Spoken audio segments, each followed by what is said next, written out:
I'm still waiting for Jim Wynorski's next doggone movie, which despite not being released yet, it already has a rating for it. Scandalous, maybe.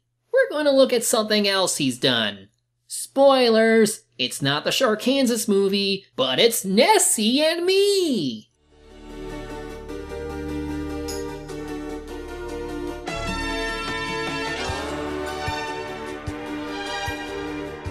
Look at this cover. I mean, at least it doesn't look like it'll lie to me about what will happen.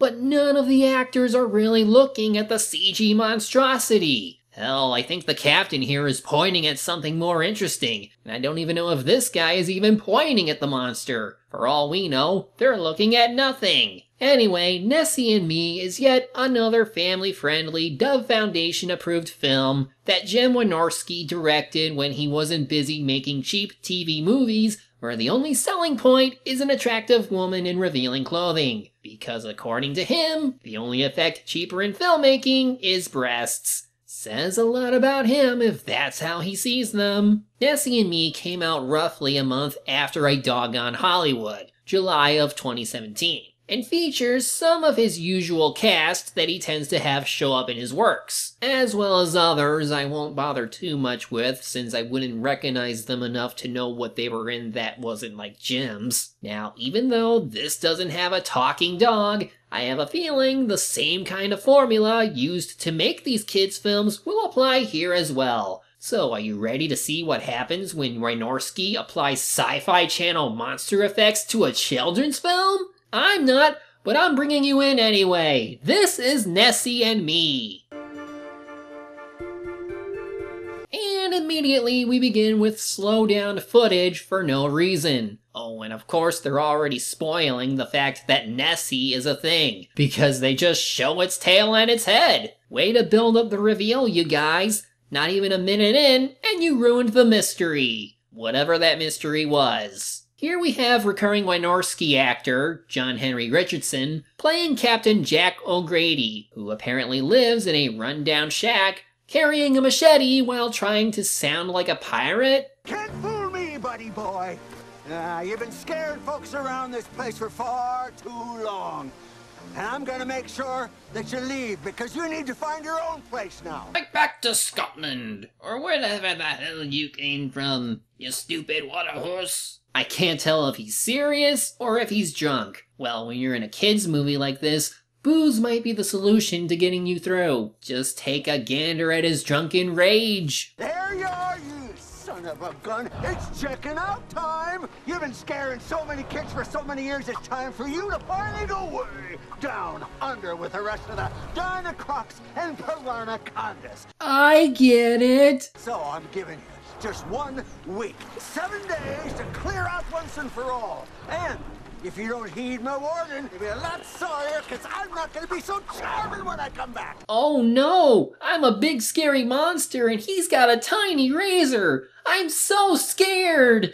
Seriously, he expects this giant sea creature to be afraid of a drunken old pirate who probably can't get close to the creature to make do on the threat? Hell, I don't even think it understands what he's saying. Well, here's a shocker. This house isn't that one in California. It's a new set! Hooray! But we're subjected to a random walk sequence with this guy just walking through different parts of town. He even walks through that one river shot that was used just a bit earlier. Just where is he going? Well, I guess somewhere in town, because now he's coming from the direction of another building. It's just so random, I wish I could replicate this scene. If only I wasn't glued to this chair. Stupid Blizzard updates ruining things for me. Anyway, Walking Man is Larry, while the other is named Izzy. Both were played by Paul Wallace and Shay Dickerhoff, who played the same characters in another Wynorski movie to feature a Loch Ness monster, Monster Cruise. Now, I haven't seen that movie yet, but if that movie had them see some kind of sea monster, why would they be in denial over the existence of a lake monster here? It's kind of strange. Hey, how's this one? Oh. It's a majestic cornucopia of sight and sound, headed up by a cast that can only be summed up as giants of their time. Was that supposed to be funny? I had more humor over the captain's bad acting than this. Anyway, time for the child cast. Walker Mintz, once again, plays a kid named Jamie, but because he appears to have a last name in this movie, that means Jolie Ledford is no longer his sister. Which means Murphy doesn't exist in this universe! Hooray! Jonathan Tyser is no longer named Ronnie, but Jordan Basana here is. Apparently, Jamie is new to this gang and is the only one to not have a cell phone. Because I guess he's more old-fashioned, wanting to talk about things instead of just texting them. Conversation. And I wouldn't mind making $1 million. Funny, Ronnie. I just thought it might be cool to put down the phones for once and just chat. What? Talk? Like real kids would do? That's unheard of! You know, by talking about that thing you did with the gum, you pretty much destroy your own argument that only adults talk about things. After they lose their signal, they think of going down the usual path home, but Jamie suggests they take the left path this time. The kids are against it because of... Have you ever heard the Legend of Nessie? The Legend of what? Nessie. It's supposedly a giant monster that lives in the lake. Get out of town. You're joking. No, it's true. It's been spotted by eyewitnesses for over 100 years. And it's over 50 feet tall, with huge jaws that could eat a person whole. And you guys believe this? So, are they implying that Jamie just moved here? Is that why he doesn't know the legend? Bobo, yes, really, tells them about his experience with the creature and how the sounds it made scared him and his dad, who was Agent Mike and Joe from the Doggone movies. But that's enough for them to leave. Jamie decides to walk alone. Now we go back to outside the video store where some random guy with a bat shows up. Oh, and his boss is small. Guess what the joke is? Larry and Izzy, my two favorite deadbeats. You got my payment? Look, Tony, it's like this. Business has been slow, but we came up with this great new Shut up! Nobody asked you. You owe me $1,000. And I want my money by,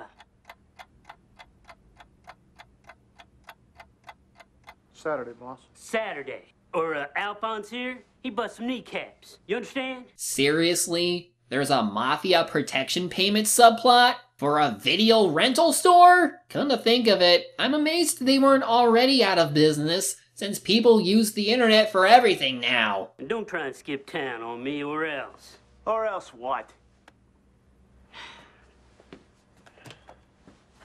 Or else this.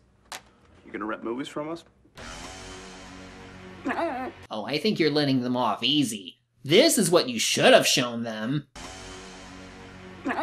Oh wow, not only do they have to worry about the mafia or whatever, but also the bank wants payment? Anything to get them into the plot, because at this rate it'll take selling Nessie to afford both of these guys. Jamie passes through the rundown town that he said he passed through before, but it's now he starts hearing all the strange noises. But really, this kid should have taken cues from Corny the Alien. Avast! What are you doing here all alone, boy?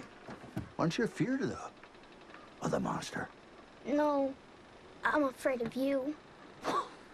Well, there's no need to be afeard of me, young fella.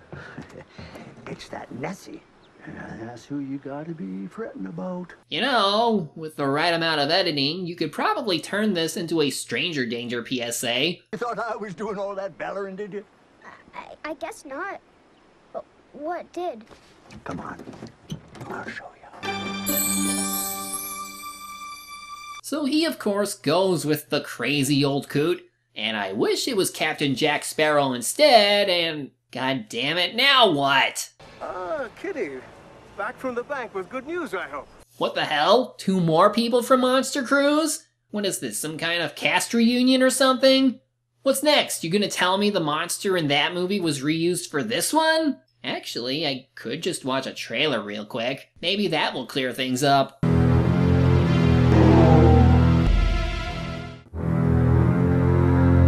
Maxwell Gordon. He's a Gordon, and you're a Krupnik. Gordon and Krupnik have been battling over this lake for over 100 years. When money talks, deadbeats walk. We'll visit good old Larry and make an offer he can't refuse. You know, guys, I hope you don't pay. I've been kneecapped into it for almost 2 whole days. It's the same movie. They're reusing clips from Monster Cruise. What the hell? According to Wikipedia, this is supposed to be a shared universe with that movie. Though so far, all I've seen were clips from the original film, while the new stuff involves the kids and Captain Jack. But really, all I'm getting from this is that it's a remastering of an original film that Wynorski has done already. That is so freaky that I honestly would not have seen that coming. So apparently Maxwell is trying to get a hold of some land that he wanted, and it turns out that piece of land is being given to Larry. Does Larry know that he's about to receive something big? Hell, he doesn't even need Nessie. He just needs to receive inheritance money. So not only do we have one movie plot involving Larry and several people screwing him out of money, we have another plot where a kid gets to meet the Loch Ness Monster. In America, no less!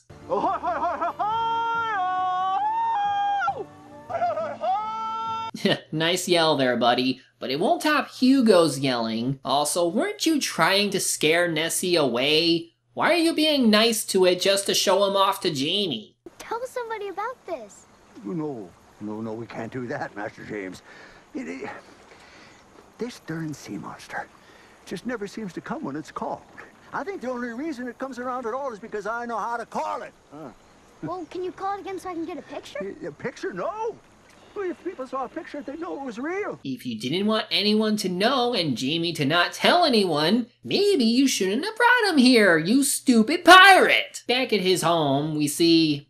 Oh, god damn it, not that house again! I mean, the outside shot might not make it look so, but the inside is the exact same house as in all the doggone movies. You cannot fool me, Wynorski. I know your tricks. And if you look closely, you can see the boom mic peeping in. Oh, Wynorski, you continue to surprise me. You know, if I had an iPhone like the rest of the kids, I could have easily just snapped a photo of it. Jamie, please, let's not go on about the iPhone nonsense again. Can we just be happy about the laptop that your dad got you? You know, if you could afford a laptop, I'm sure you could afford a cheap cell phone. I mean, it wouldn't be up to date, but it'd have all the necessities he'd need to take pictures of the Loch Ness Monster. He decides to steal Dad's camera so he can try and get a photo of Nessie, even though Jack told him not to, because he was foolish to trust a child. Meanwhile, Larry receives his inheritance letter, where he learns he inherited a boat,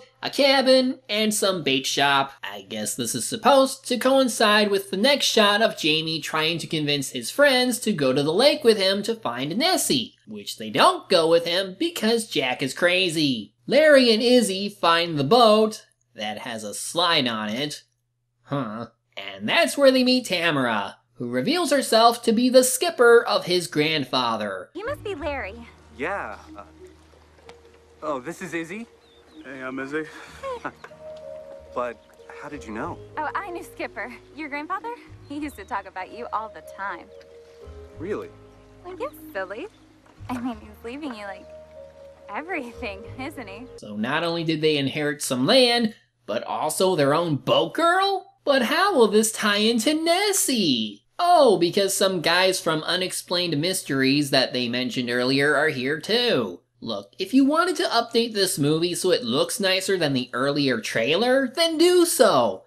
Don't try to shoehorn in children who will have nothing to do with what's obviously a comedy about some dude who has to come up with money to pay rent. Plus, because of that trailer, I know exactly what will happen to these two. It's gonna be the greatest scientific discovery of the new millennium.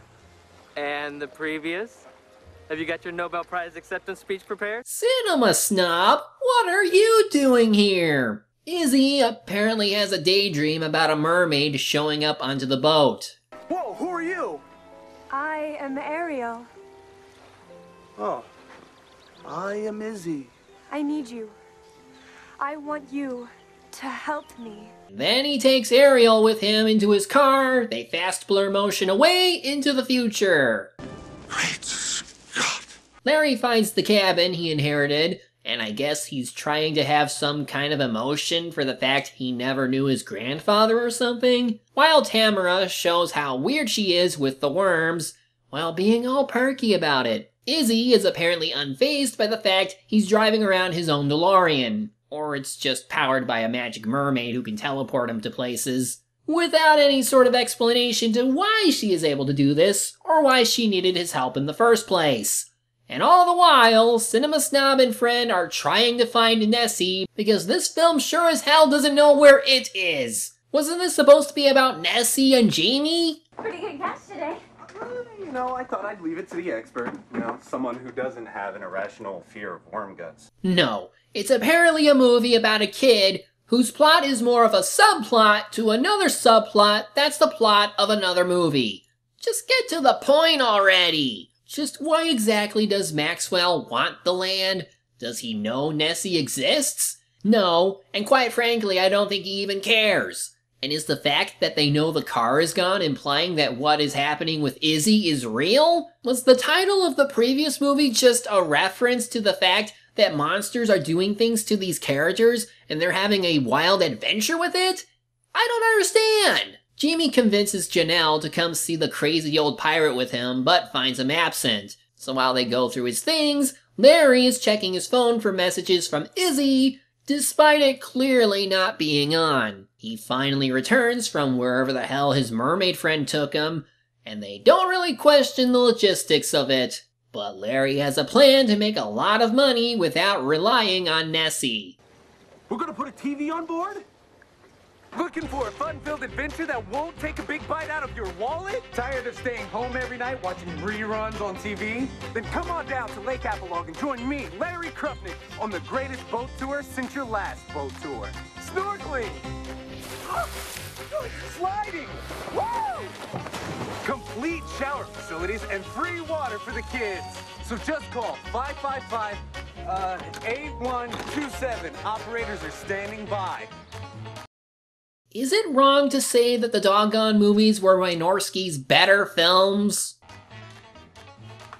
That deadbeat may not be the moron you made him out to be. No, I'm pretty sure he's still a moron. He's just counting on other people being morons. It'll never work. I don't care.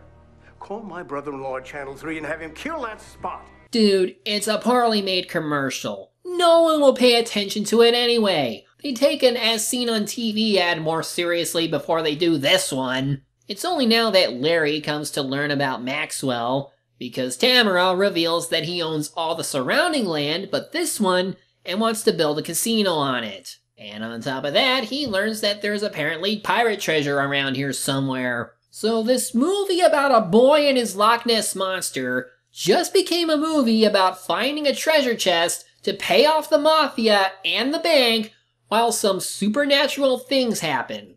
Irate Gamer and his dumb Back to the Future parody was a far more enjoyable film to watch than a movie that's a remastering of an older film but with some new clips added in. I'm not joking. This isn't even remotely as fun as that or the doggone movies. It's just pure dumb. Maxwell offers them a check for $50,000. In which all they have to do is deposit it in the morning, and they can sell off the land and their debts. But first, we have to watch Snobby and friend argue over equipment troubles. Are they relevant yet? Haha, no. Larry decides he'll want to sell, which upsets Tamara, of course. Tamara! Tamara! Come back! No, he loves you! Tamara, wait! Don't go! What are you doing? Go!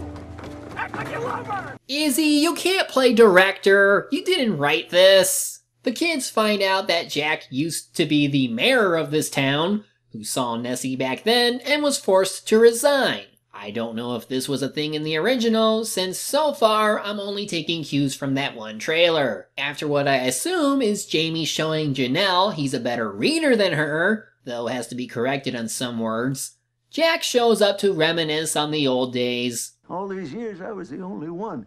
I even tried to convince my own flesh and blood of it, and they wouldn't believe me. So I started thinking maybe I am going crazy. But you're not. Other people have heard it. You said it yourself. Yeah, hearing's one thing, seeing's another. Folks around here, they always want to come up with some practical explanation, you know, like, oh, no, is it a truck horn or a howling wolf? Meanwhile, in the other movie, Larry tries to look for Tamara to say that he's sorry. But when that fails, he just goes back to the cabin, start up a fire, and then finds something hidden in the picture above him. Izzy? Izzy? Izzy! He's not here, you idiot. Meanwhile, I guess the kids waited till it was nighttime before leaving. Jack plans to take them home, not before learning more about the captain. I remember him in the recovery room, begging me. Dad, just tell him it was a bad joke. Did ya? I couldn't. I'd be lying to him. I'd be lying to myself. That's not right. My pappy taught me one thing, that the truth will set you free. Well, he graduated college. It was time for him to make his mark in the world, and without nary a word with me, packed up his fancy law books and he moved himself to Shelbyville. Don't you ever hear from him at all? Oh, yeah, sure. Yeah, my birthday, Christmas. Always sends a card. I keep him in the shoebox. Makes me sad. Sure it does, child. Sure it does. So of course, Jamie gets scolded by his father, who sounds even more like an emotionless robot than before. When I was a kid about your age, my father had this expensive fiberglass fishing rod that he kept in the closet. It was his pride and joy, and I dearly wanted it. I thought it would make me the greatest fisherman in the world. Many afternoons, I thought I'd just grab it and go straight down to the lake with it. But you know what? What? I never did, because I had too much respect for my father's rules. Good God, you're boring. You never once broke any rules? You never once tried to rebel or make something of yourself? I mean, yeah, it's okay to follow the rules, but you were still a kid. The only way you'd learn is to make mistakes, even if it meant breaking the rules. So the lesson is, don't do anything bad and you'll actually get rewarded with the thing you wanted years later. Yeah, that's not an ideal thing. Not everyone will be as fortunate. Besides, he ends up giving Jamie his own phone. I guess if he was willing to understand this talk, it's okay to give him an expensive phone. What kind of lesson is that? As we get more intercut scenes from Monster Cruise, Jamie makes a call to James Grady, hoping to get him to do something relating to Jack. Maxwell tries to sell the idea of his new casino to the press. Tell us, Mr. Gordon, what can the local community expect at Lake Apalog? Well, being of Native American descent, I have a spiritual bond. Ha ha ha! It's funny because he's probably not of Native American descent. This movie is stupid. Oh right, I forgot the Mafia was in this movie. They find the inheritance letter, meaning they can go join the plot, as Larry and Izzy start digging for the treasure at some golf course. But all they found is Buwaro's rock collection. Jamie and Janelle convince their friends to come with them to see Nessie because he believes it's tied to emotions, I guess, while the Mafia confronts Larry in an epic cart chase.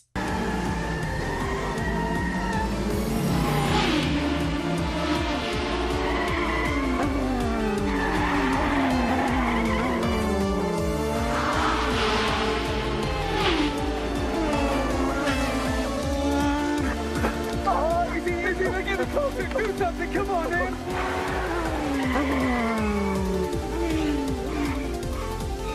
Come on, let's go! Go any faster! Make it go faster! What they don't show you is them running into that one cart driver driving toward them because he was never meant to exist. And I guess Tony got tired of how his henchman was driving and tries to take the wheel. But that only ends them up in the lake!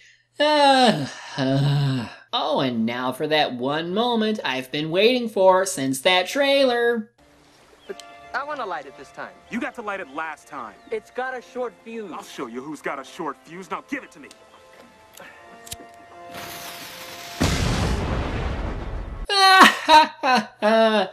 Best moment in the movie! I mean, wow. They actually kept that part for this kid's film.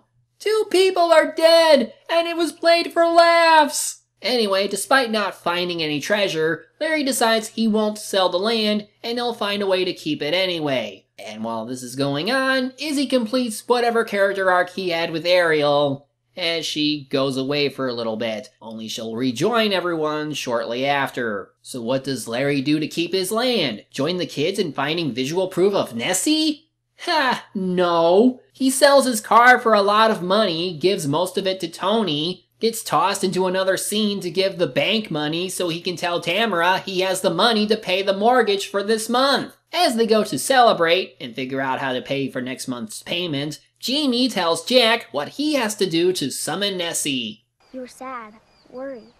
That's why Nessie came. He could feel your pain. Somehow, you guys are connected. Nessie can sense your feelings. But first, we gotta get the climax to the other movie wrapped up. As Larry goes to make a payment, Maxwell decides to steal it, leading to a big car chase back to the lake. Maxwell and Kitty appeared to get away on a boat when...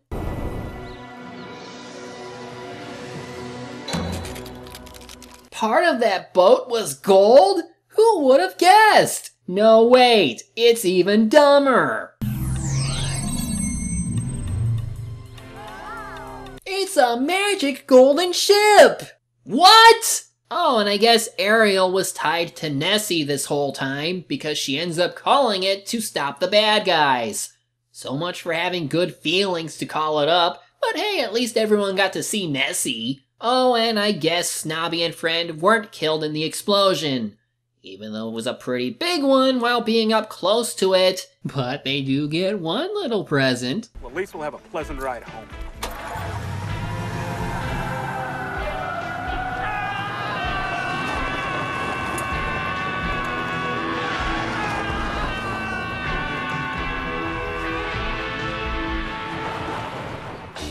Well, that was certainly an experience, in that it was dumber and even more nonsensical than movies about a talking dog. Really, all they did was took the movie Monster Cruise, cut out some of the scenes from it, and replaced them with a children's film plot that felt more like a subplot despite what the title may have you to believe. This was barely a film about Nessie since it hardly ever shows up in the movie. It's more about trying to raise money to save the land that happens to house a lake monster and a mermaid. They could have just made this a sequel and have the old characters show up to reference the original while following around these kids, but nah, I guess it would have saved time and money just rehashing old material. But even then, the acting is what you'd expect at this point.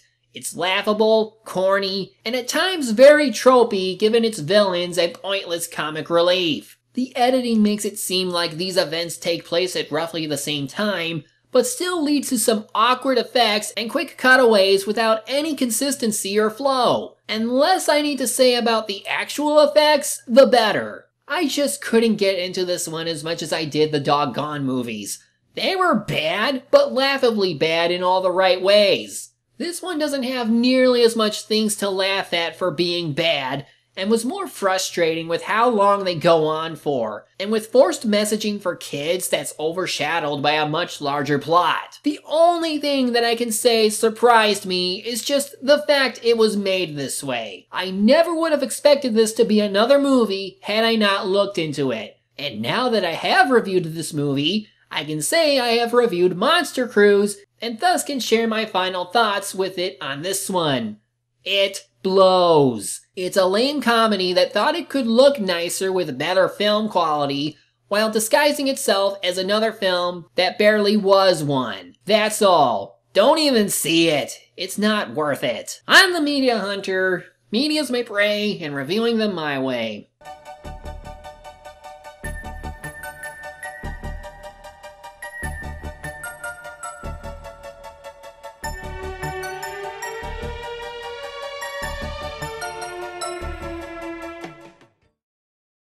Well, it has to be cold, otherwise the sardine races couldn't happen. Oh, here they come. Come on, Seabiscuit. Come on, baby. Come on. I was always $10.